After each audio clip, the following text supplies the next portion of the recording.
মুহম্মদ ইউনুস ১৯৪০ সালের ২ জুন বাংলাদেশের চট্টগ্রামের এক সম্ভ্রান্ত মুসলিম পরিবারে জন্মগ্রহণ করেন।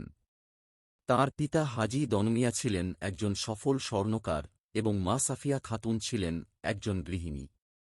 তিনি চট্টগ্রাম কলেজিয়েট স্কুল থেকে মাধ্যমিক শিক্ষা সম্পন্ন করেন এবং চট্টগ্রাম কলেজ থেকে উচ্চ মাধ্যমিক পাশ করেন। পরে তিনি ঢাকা বিশ্ববিদ্যালয় থেকে অর্থনীতিতে স্নাতক ও স্নাতকোত্তর ডিগ্রি লাভ করেন। ১৯৬৫ সালে ইউনুস ফুলব্রাইট স্কলারশিপ নিয়ে যুক্তরাষ্ট্রে যান এবং ভ্যান্ডারবিল্ট বিশ্ববিদ্যালয় থেকে অর্থনীতিতে পিএইচডি ডিগ্রি অর্জন করেন। পরে তিনি টেনেসি স্টেট ইউনিভার্সিটিতে অর্থনীতির সহকারী অধ্যাপক হিসেবে যোগ দেন। ১৯৭২ সালে বাংলাদেশ স্বাধীন হওয়ার পর তিনি দেশে ফিরে আসেন এবং চট্টগ্রাম বিশ্ববিদ্যালয়ের অর্থনীতি বিভাগে শিক্ষকতা শুরু করেন।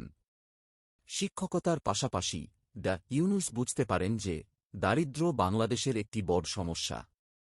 ১৯৭৬ সালে তিনি চট্টগ্রামের জোবরা গ্রামে একটি পরীক্ষা হিসেবে কিছু দরিদ্র মানুষের মধ্যে ব্যক্তিগতভাবে ঋণ বিতরণ শুরু করেন।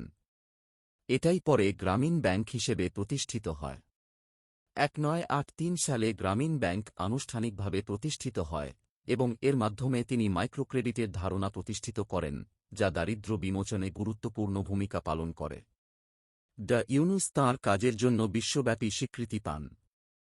২০০৬ সালে তিনি এবং গ্রামীণ ব্যাংক যৌথভাবে নোবেল শান্তি পুরস্কার লাভ করেন। তিনি এছাড়াও বিভিন্ন আন্তর্জাতিক পুরস্কার এবং সম্মাননায় ভূষিত হন। ইউনুস সামাজিক ব্যবসার ধারণার প্রবক্তাও।